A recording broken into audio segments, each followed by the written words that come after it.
E eu queria pedir para a nossa equipe colocar no ar um momento do jogo que explica essa guinada, essa virada do Flamengo. Depois das mudanças? Das mudanças, porque a posse era do Flu. E o segundo tempo é mais posse do Flamengo, mesmo antes da expulsão. Isso aqui é uma cobrança de lateral. Olha a posse de bola do Flamengo até fazer o gol. Atenção ao relógio, ó. Os segundos passando, o relógio andando. E você viu isso em que momento no jogo? E que talvez não fosse possível, né, Cassati, com a formação anterior. Exatamente. Né? Perfeito. Exatamente. Mas no primeiro gol já tem uma posse de bola mais agressiva. O Flamengo começa a acelerar mais o jogo. Mais direta, né? Mas isso aqui é um jogo totalmente diferente daquela proposta inicial de acelerar nas costas do Fluminense subindo. Porque ele tem, esse é o Pedro. Só jogadores do Flamengo tocando na bola. Só posse do Flamengo, não tem problema. Então 1-0, ó, o Felipe Luiz subindo para construir. O Léo Pereira não é essa característica. Ele entrou para ser o terceiro zagueiro com essa 11 contra 11 aí, 11 contra 11. Vamos olhar, tranquilamente. Com as 4 mudanças, é impressionante. Olha, e fazer isso contra o Fluminense. Exatamente. Então, mas aí é a questão, né? Assim, o Flamengo ele tem capacidade técnica para fazer isso em todo jogo até. Então, e aí aparece o dono do jogo, que é o Ayrton Lucas. Fez o gol e essa 1-5. Que troca de passe foi essa do Flamengo, hein, meu querido? Vou te contar um negócio. Vamos assistir o Linha de Passe, mas antes, meu querido, se inscreve no canal, aciona o sino da notificação, amassa o like, não esquece, depois do vídeo tem a minha análise e vambora pro vídeo aqui do Linha. Fla-Flu, que terminou com a vitória do Mengão 2-0 para cima do Fluminense, significa dizer que no jogo de volta, no domingo que vem, o Flamengo pode até perder por 1 gol de diferença e ainda assim será o campeão estadual. Que bela vantagem, não, Leonardo Bertozzi? Bem-vindo, boa noite. Tudo bem, Paulo? Boa noite. Boa noite, companheiros. Boa noite, fã de esportes. Ou seja, o Fluminense só é campeão no tempo normal se vencer por 3 ou mais gols, né? Exato. 2 gols foi para os pênaltis. Não é uma tarefa fácil de maneira nenhuma e não era o mais provável quando a gente viu os primeiros minutos, né? Os primeiros 20, 25 minutos até a parada técnica. Praticamente só o Fluminense jogava, né? Parecia que a estratégia do Vitor Pereira seria um grande tiro na água. E a verdade é que você pode falar muitas coisas do Vitor Pereira, inclusive que o trabalho dele é abaixo do esperado até aqui. Não dá para falar que ele não tem coragem, né? Pois é. Porque ele chamou... qualquer resultado que acontecesse, a gente ia ter que atribuir muitas decisões dele. Fosse derrota, fosse vitória, porque ele optou por começar com o Gabigol no banco, ele optou por ter um time que não disputaria a posse de bola, por ser um time que tentaria criar muito na base de ligação direta, acionar lados do campo, trabalhar pouco por dentro. E por 20, 25 minutos o que a gente viu foi o Flamengo correr atrás do Fluminense, né? E correr atrás sem achar. Depois da pausa o Flamengo conseguiu se impor um pouco mais, conseguiu gerar algum tipo de perigo, mas foi outro jogo no segundo tempo e aí acho que principalmente qualidade individual dos jogadores sim, mas temos que destacar que hoje nas mudanças ele também foi muito mais feliz que o Diniz do outro lado, né? Acho que nenhuma das trocas do Fluminense deixou o Fluminense melhor. Na hora, especialmente da troca ali com a entrada do Lima, né, tirando um zagueiro, coisa que já deu certo antes, dessa vez acabou deixando o time ainda mais exposto. E o Flamengo constrói, merecidamente, principalmente pelo que foi o segundo tempo, uma vantagem excelente pro jogo da volta. A expulsão matou, acho que qualquer chance que o Fluminense teria de evitar aí essa derrota de 2 gols. E vai ser uma montanha para escalar na semana que vem. Então, é entender por que o Fluminense não conseguiu sustentar um começo de jogo muito bom e emocionalmente como se perdeu, né? O Fluminense me pareceu no aspecto emocional também não sustentar uma decisão depois de tomar o segundo gol e tinha muito jogo pela frente ainda, tanto hoje quanto na semana que vem, né? O Samuel Xavier foi expulso numa pegada no Ayrton Lucas e depois reclamou dessa expulsão, entre outras coisas o Fernando Diniz e também foi expulso. O Fernando Diniz, portanto, não ficará no banco de reservas no jogo da semana que vem. Tudo bem, Breiler? Bem-vindo. Tudo bem, Paulo? Boa noite para você, companheiros, fãs de esportes. Para o Fluminense, muito frustrante essa derrota. É a primeira vez que o Marcelo é relacionado nessa volta ao futebol brasileiro. Não havia muita expectativa sobre ele jogar. O Fernando Diniz já até tinha colocado panos quentes nessa chance do Marcelo em campo, mas já era um motivo de festa, de empolgação para o torcedor.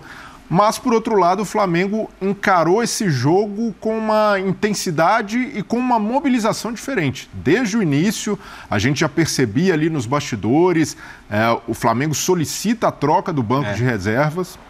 fazendo valer sua condição pelo regulamento. O banco do Bandeira, né, Breler?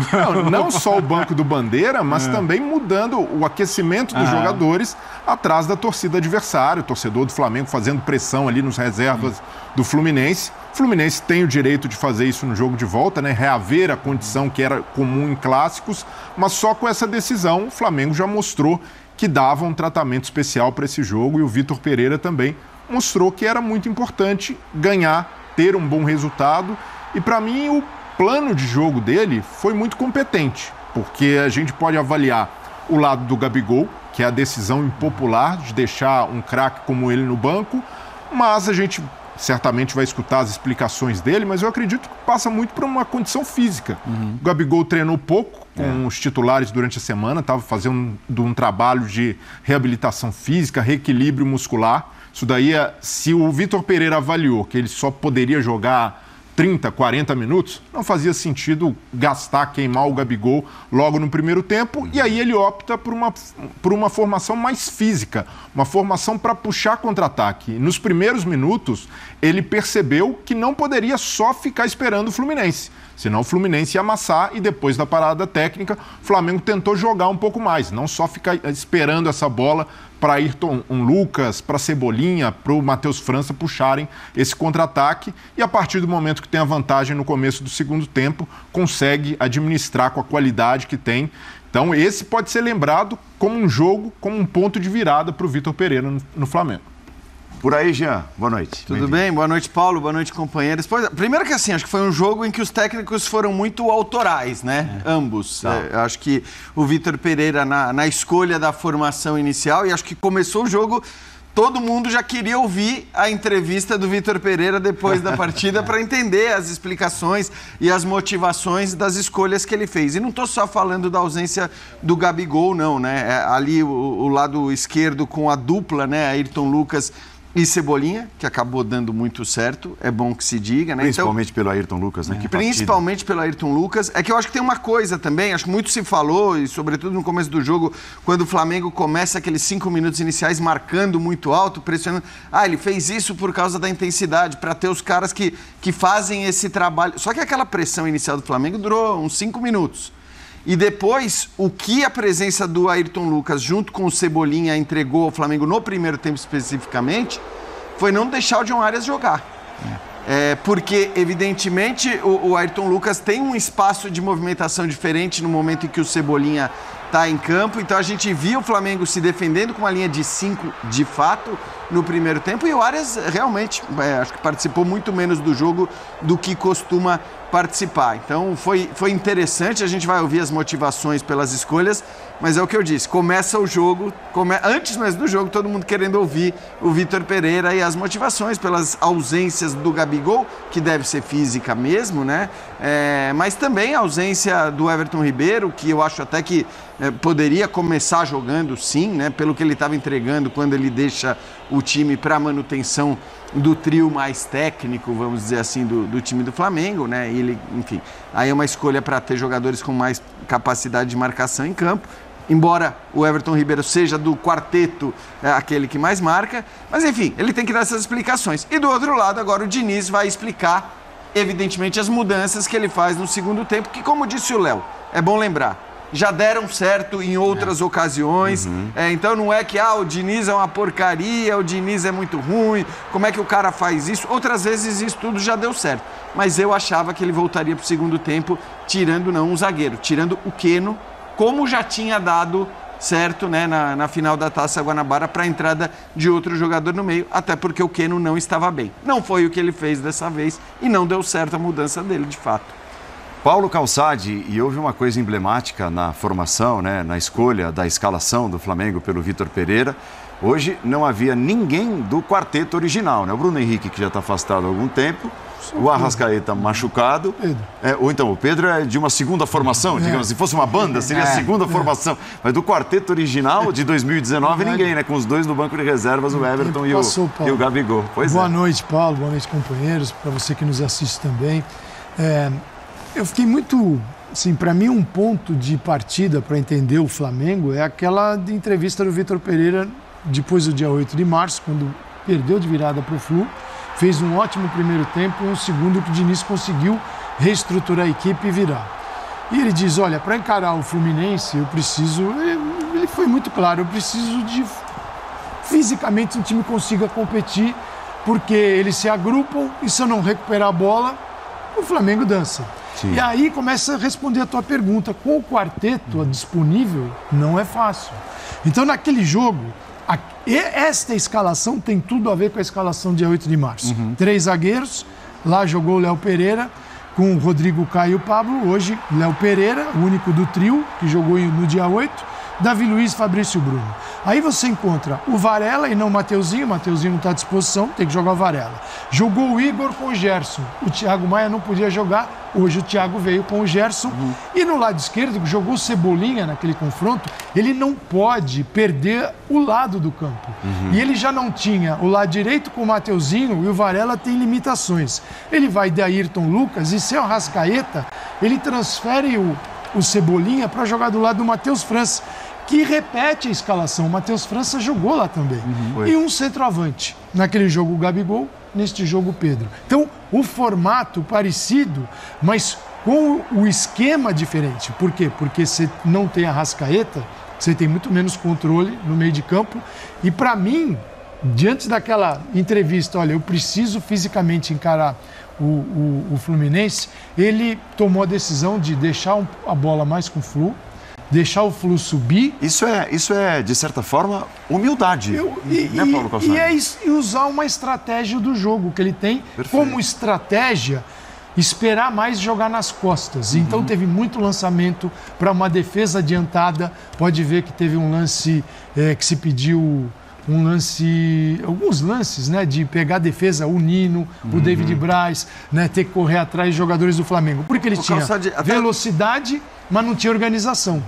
Não, só até em cima do que você está falando, não me parece que tenha sido uma coisa imposta pelo Fluminense o fato do Flamengo começar os 5 minutos marcando muito alto. Eu acho que tinha aquela estratégia mesmo que é muito comum, que a gente vê demais também no futebol europeu, às vezes times até menores que jogam contra equipes maiores fora de casa, para surpreender, elas começam com uma marcação alta durante 5, 6 minutos.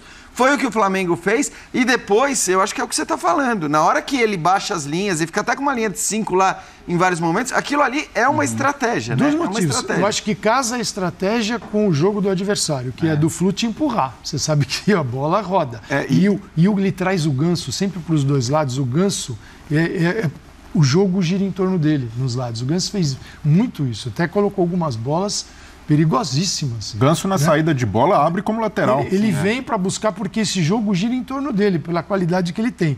Mas no segundo tempo tem 7 minutos que mudam tudo. Aos 20, entram Vidal no lugar de Thiago Maia, Gabigol no lugar do Cebolinha, Felipe Luiz no do Léo Pereira. Felipe Luiz vem jogar como o terceiro zagueiro, mas com uma subida na construção totalmente diferente. Muito, e o Flamengo não tinha experimentado. O time ganha absurdamente em técnica. Né? Absurdo. E eu acho que teve a ver também com o cartão do Léo Pereira. Tinha sido aquele lance anterior, tal, muita reclamação, vermelho, amarelo. Tal. E já era um lado esquerdo com uma capacidade de produção ofensiva muito grande com o Ayrton Lucas e com o Cebolinha. Né? Que é o Everton Ribeiro, no lugar do Matheus França. É um outro Flamengo, que aos 25 faz o segundo gol, 5 minutos depois, e aos 27 tem a expulsão de Samuel Xavier. E eu queria pedir para a nossa equipe colocar no ar um momento do jogo que explica essa guinada, essa virada do Flamengo. Depois das mudanças? Das mudanças, porque a posse era do Flu. E o segundo tempo é mais posse do Flamengo, mesmo antes da expulsão. Isso aqui é uma cobrança de lateral. Olha a posse de bola do Flamengo até fazer o gol. Atenção ao relógio, ó. Os segundos passando, o relógio andando. E você viu isso em que momento no jogo? E que talvez não fosse possível, né, Calçade, com a formação anterior. Exatamente. Né? Perfeito. Exatamente. Mas no primeiro gol já tem uma posse de bola mais agressiva. O Flamengo começa a acelerar mais o jogo. Mais direta, né? Mas isso aqui é um jogo totalmente diferente daquela proposta inicial de acelerar nas costas do Fluminense subindo. Porque ele tem, esse é o Pedro. Só jogadores do Flamengo tocando na bola. Só posse do Flamengo, não tem problema. Então 1-0, ó, o Felipe Luiz subindo para construir. O Léo Pereira não é essa característica. Ele entrou para ser o terceiro zagueiro. 11 contra 11 aí. 11 contra 11. Vamos olhar, tranquilamente. com as 4 mudanças, é impressionante. Olha, e fazer isso contra o Fluminense. Exatamente. Então, mas aí é a questão, né? Assim, o Flamengo ele tem capacidade técnica para fazer isso em todo jogo até. Então, e aí aparece o dono do jogo, que é o Ayrton Lucas. Fez o gol e essa 1-5. Mas assim, a conversa é legal porque no início, né, num primeiro momento, o Vitor Pereira não parte para isso.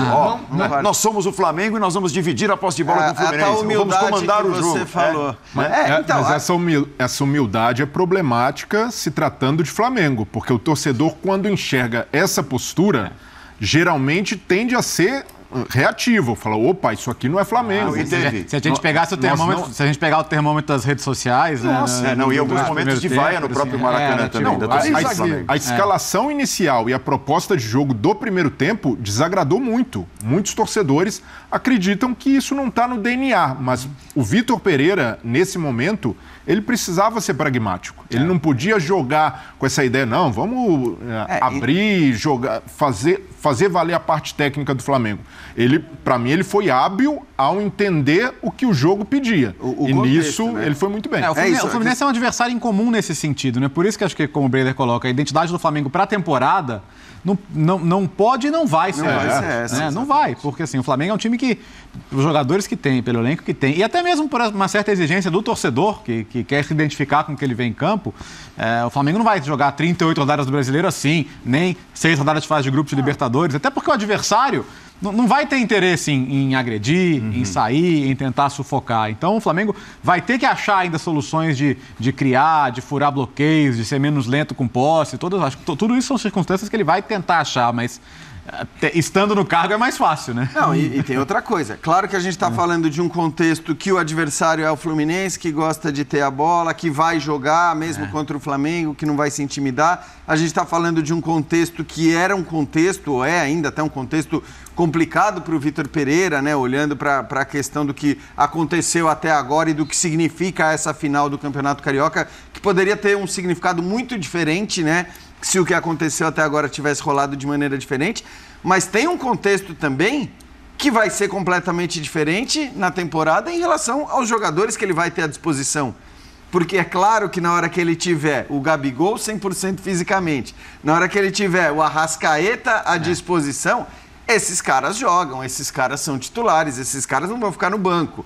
Porque deu certo o jogo da primeira final do Campeonato Carioca. Não, era um contexto muito específico que incluía, inclusive, a ausência dos dois, não é nem de dois dos principais jogadores. É dos dois principais jogadores do time do Flamengo, do elenco do Flamengo. Mas ele na forma de atuar do Vitor Pereira, ele é um treinador que, independentemente do time que ele esteja dirigindo, ele está o tempo todo mirando o adversário e ele vai mover a escalação de acordo com o adversário. Sim. O Diniz não faz isso. O Diniz é o time do Diniz, é aquele time, você não fala assim, o Diniz hoje tirou, ele pode fazer do primeiro para o segundo tempo. Sim. Mas assim, iniciar o jogo é muito raro você lembrar um jogo que o Diniz mexeu na escalação da equipe e deixou titulares no banco, não. O time do Diniz é aquele, ele joga o jogo dele. E o Vitor Pereira mexe. E ele reconhece. Isso muitos treinadores falam isso, né? Ressaltam a dificuldade de enfrentar o Fluminense. Principalmente os estrangeiros que estão no Brasil. O Luiz Castro já falou isso. O Vitor Pereira foi muito claro. Mas ele ganhou o jogo. Então estava cheio de pedra na mão de um monte de gente para jogar no Vitor Pereira. Opa! Foram jogadas antes do jogo e agora... Ele ganhou a partida. Agora as pedras mudaram. As pedras vão foram para outras mãos. Evidentemente, não dos torcedores do Fluminense, que eu acho que ainda reconhecem e tem que reconhecer o trabalho muito bom que o Diniz vem fazendo, não só nessa temporada, mas vem fazendo de maneira geral. Mas que já tem um monte de gente com pedra para tirar no Diniz. E não quer dizer que as decisões dele não possam ser contestadas. Lógico. Né? Contra um Flamengo, que é o que é, e ainda mais que naquele momento a gente sabia, tinha jogadores importantes para saírem do banco e fazer aquilo que o Vitor Pereira fez na hora que ele muda 4 ao mesmo tempo e coloca esses 4 com essa qualidade. Quer dizer, o Diniz, na hora que ele tira um zagueiro para colocar o Lima, ele sabe que existe a possibilidade do Flamengo ficar muito mais técnico dentro de campo do que ele era naquele momento. Porque ele tinha no banco o Everton Ribeiro, o Gabigol, o Felipe Luiz. Quer dizer, não houve uma resposta à altura do Diniz. Mas eu acho até que não foi a resposta à altura, porque assim, ele muda antes. Ele é obrigado a dar a resposta depois da expulsão, né? Ou seja, ele fica pouco tempo com essa formação. É verdade. Não dá nem pra fazer a avaliação direito, mas assim, ele muda antes, né? Mas ele mexeu no intervalo, colocando o Pirani no lugar do Keno, que não estava bem. Mas aí, perfeito. Até porque você já tinha a superioridade no meio-campo, você poderia até reforçar essa superioridade. Eu só achei que talvez, até por ser o Flamengo, mas aí eu entendo. Eu acho que a mudança que ele fez no intervalo fazia todo o sentido do mundo. Porque o Keno estava mal. Da outra vez, inclusive na final da Taça Guanabara, ele tira o Keno e coloca o Lima, né? Se não me engano. E o André recuado no intervalo também. Que, aliás, o André fez um baita primeiro tempo. Que jogador é o André. Senhora. O André é gigante, assim. É um Como cara, faz a diferença no meio de campo? É um jogador enorme, assim. É um jogador de um nível absurdo. Então, assim, eu acho que a mudança primeira do Diniz foi muito boa. E era uma mudança interessante. E não tinha para onde correr também. Se ele quisesse manter a característica e colocar um jogador de velocidade, olhava para o banco do Fluminense e não tem.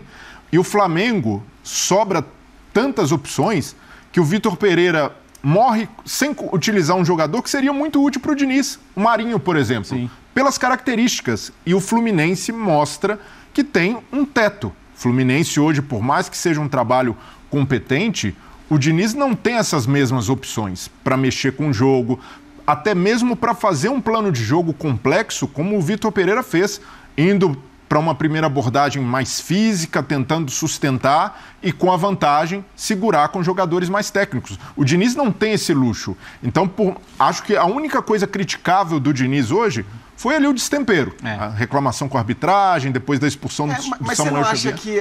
Eu não sei, eu acho que assim... Por olhar para o adversário, que é o Flamengo, com toda a qualidade técnica que tem, com os caras que ele tinha para ainda colocar do banco de reserva, e de fato colocou quase que na sequência. Mas é que esses caras, para mim, que são questionáveis do ponto de vista... O que ele tem no banco seria suficiente para alternar a forma O que eu estou falando só, o que eu discuto, talvez é a saída do zagueiro. Eu acho que a mudança ali de você tirar um zagueiro, né, sendo que você não está jogando com 3 zagueiros. Então a mudança de você tirar um zagueiro para colocar o Lima naquele momento contra quem é, porque acho que assim... E o Léo já falou, isso já deu certo em outras vezes. Não pode. Jogo mesmo deu certo. Ele não pode ser demonizado por isso. Não pode. Então, mas a questão é o tamanho, é o peso do adversário, né? A qualidade técnica do adversário. E o risco que você corre. E talvez o fato, né, gente, de hoje ser o primeiro de 2 jogos, né? Então, por isso, você tem um jogo de volta. Acho que esse é o ponto principal. E você sabe do risco. E o Diniz, ele é, de fato, um técnico de correr riscos. Ninguém vai dizer que ele peca pela omissão, pela covardia. Você quer um atestado de qualidade do trabalho que eu acho discutível? A gente passou os últimos dias discutindo quem era o favorito. E se olhar elenco com elenco, como é que você ia discutir isso? Né? E muita gente chegou a dar o Fluminense como favorito para a final, porque... Analisando o que jogava. Analisando o que cada um estava jogando. Né? Mas aí tinha muito demérito também. Óbvio, não, sem dúvida. O Fluminense muito mais cara de time, méritos do Diniz, e o Flamengo muito mais pela qualidade individual e algo meio bagunçado é o que se via. O técnico que dirige o melhor elenco do Brasil pensou hoje primeiro em como neutralizar as virtudes do Fluminense e depois... É a humildade que em como potencializar o seu seguinte, time. Se ele tivesse à disposição o Arrascaeta, você acha que o Fluminense... Vou escalar um Flamengo aqui do jeito que o povo quer. Teria o Santos, Fabrício Bruno, Davi Luiz, ou o Davi e o Léo Pereira, aí o Varela e o Ayrton Lucas laterais, Thiago e Gerson, Arrascaeta, Everton Ribeiro, Gabigol e Pedro. Ele escalaria esse time hoje para se ele tivesse muito improvável. Esses anos? Até porque, aliás, vale um parênteses, está falando já? Depois a gente pode o VP. Vitor Pereira começa a falar. Gabigol, na zona mista, até numa pergunta a um colega nosso da Jovem Pan, disse que conversou, né, que houve ali alguns temas em conversa com o Vitor Pereira, e um desses temas, eu acho mais relevante, né, nessa resposta dada pelo Gabigol agora há pouco na zona mista, um dos temas, a vontade de voltar a jogar como centroavante, e inclusive ele cita, né, se for necessário, brigar pela posição com o Pedro. Bastante relevante isso, né? Muito relevante a declaração, e você quer saber, eu acho muito positivo isso para o Flamengo. Por quê? Porque na hora que o Gabigol fala algo como isso, isso já de antemão desfaz aquela ideia que muita gente tinha de que o Vitor Pereira não vai poder tirar um ou outro do time. Se tirar o Gabigol, se tirar o Pedro, se tirar o Arrascaeta, se tirar o Everton Ribeiro, ele vai ter problemas. É bom que se diga, ele já tirou né? Já tirou o Everton Ribeiro, tirou agora o Gabigol e não atribuiu principalmente a questão física, a saída do Gabigol do time. E o Gabigol, em momento algum, fez cara feia, reclamou. Pelo contrário, estava brincando no banco de reservas antes do jogo, ali com o Vidal, brincando no aquecimento, no treinamento. E acho que assim, quando o Gabigol, que significa o que significa para o Flamengo, diz que ele quer brigar, ele quer disputar a posição com o Pedro, já, de alguma maneira, deixa claro que essa eventual ausência num jogo ou em outro, como aconteceu hoje, não vai ser de antemão um problema. Porque acho que a ideia que muita gente tinha era, até pegando o que o VP fez no Corinthians, de tirar os nomes maiores, que não se comparam aos nomes maiores do Flamengo, inclusive a história dos nomes maiores do Corinthians no clube não se compara à história desses caras que a gente está falando que eventualmente pode sair. Muita gente dizia, ele não vai poder mexer nisso. Ali ele não mexe. Eu entendo o seu ponto. Agora, você não acha também que ao dizer isso ele assume que ele pode começar a jogar menos? Como minutagem, inclusive. Porque, assim, eu não consigo ver a volta do cenário anterior em que o Gabigol é o titular indiscutível. Sim. E o Pedro é o reserva. E o Pedro, todo mundo falou, que desperdício, o Pedro é a reserva do Flamengo e tal. Eu acho que esse ponto... Foi tão discutido isso. Muito. E a gente passou tempo... Eu acho que não se volta a esse ponto. Quer dizer, ele realmente acredita que vá se voltar a esse tempo em que o Pedro era simplesmente o reserva dele? Porque eu não vejo. Então, como é que ele vai lidar com isso? Ele tá legal, então? E outra, isso de fato foi conversado, porque... Eles não pareceram na mesma frequência. O Gabigol na zona mista e o que o VP falou agora. O VP tratou como uma coisa pontual do jogo de hoje e de administração até de uma condição física do Gabigol. Tudo bem. Então, assim, eu quero entender se o Gabigol está preparado, então, para começar menos jogos, porque para mim é isso que implica. Então, mas é isso que eu estou dizendo. Eu acho que no momento em que ele diz isso, ele tem que estar preparado. Porque senão seria uma... Ou a expectativa dele é voltar a ser titular absoluto e que o Pedro vai ser reserva dele. Assim, senão seria uma hipocrisia. Você dizer, não, eu quero voltar a brigar pela posição. Senão ele diria o seguinte, eu quero voltar a ser titular como centroavante e quero o Pedro no banco. Claro que ele não vai falar isso. Mas assim, é que... Eu acho que não vai acontecer. Para mim, existe uma premissa que se você diz que quer voltar a brigar pela posição de centroavante com o Pedro, você sabe que você não vai ser centroavante em todos os jogos. E não precisa ser. E não dá para ser. Porque o Flamengo joga Libertadores, Copa do Brasil e Brasileiro, briga pelos 3 títulos indiscutivelmente, e eu acho que é bom para o Flamengo se essa ideia for incutida na cabeça dos seus principais jogadores. A ideia de que o Flamengo pode brigar por todos os títulos, mas para isso ele não vai ter o tal do quarteto em todas as partidas. Eles vão ter que se alternar, eles vão ter que revezar. E se o Gabigol de antemão diz que está disposto a brigar pela posição de centroavante, e hoje ele se mostrou de fato, né? Acho que disposto a isso. Claro, eu entendo o que você está falando. Pode ser que não dure, né, 3, 4 jogos. Vamos ver na prática. Claro, vamos ver na prática. Mas de antemão eu não acho que seja ruim para o Flamengo essa declaração do Gabigol. O que ele ouviu do Vitor Pereira e o que ele está deduzindo como futuro do Flamengo também, ele jogador. Porque nenhum time no mundo vai abrir mão dos corredores laterais. Você pode usar de várias maneiras. O Vitor Pereira citou isso agora na entrevista. Ele pode usar laterais, ele pode jogar com linha de 3, ele pode ter laterais na linha de 4 normal, que laterais também atacam. E ele gosta ele pode muito, usar do jogo pelos lados. Atacantes, e isso sempre teve no ideal de jogo dele. O que é o ideal? Ele sempre disse. E quando você tem Gabigol e Pedro, Arrascaeta e Everton, você não tem esse jogador, nesse quarteto você não tem beirada. Então você tem que jogar com linha de 4 e os laterais ainda no apoio o tempo todo, dando amplitude. Quem é que vai dar amplitude? É o lateral, mas aí você deixa os 2 espetados, um quarteto que marca mais ou menos. Corredor. E aí, como é que joga o adversário atacar? Então, ele hoje, a opção foi, preciso ter um lado forte. Ele tinha o Ayrton, ele tinha o Cebolinha ao lado do Matheus França, mais por dentro. O Cebolinha não era o jogador do 1 contra 1 no lado do campo. O lado direito estava meio mortinho, né? Porque o Varela não é esse jogador e não tinha ninguém para ocupar por ali. Então o Gabigol pode estar identificando também, já ter percebido isso. Falar assim, aqui é melhor brigar por uma posição, porque esta vaga aqui vai para um jogador de beirada. Sim. Se não chegar outro ainda, lá para frente, para o lado direito, porque esse cara não existe hoje. Não é o Marinho. Fazia tempo, cara. É esse o Flamengo que a gente quer ver, velho. Pô, Flamengo, não vai dar mole no segundo jogo. E quarta-feira tem estreia na Libertadores, hein? Mas, meu querido, antes de encerrar esse vídeo, eu quero dar um recado pra você da 5G Turismo, agência de viagem do Paparazzo Rubro-Negro. Olha que preço bacana pra você ir na Argentina assistir Flamengo e Racing aero junto com o hotel aí, pra você ficar tranquilo, tá? Sem dor de cabeça, tá aí o WhatsApp deles, tá? Entra em contato e fala que foi pelo Mengão Melhor. Você pode mandar uma mensagem lá no Instagram, tá aqui o Instagram deles. 5G Turismo do Papa. Vai lá, vai apoiar o Mengão contra o Racing. Beleza, rapaziada? Preço bastante acessível pra rapaziada. Tamo junto, se inscreve no canal, aciona o sino da notificação, amassa o like.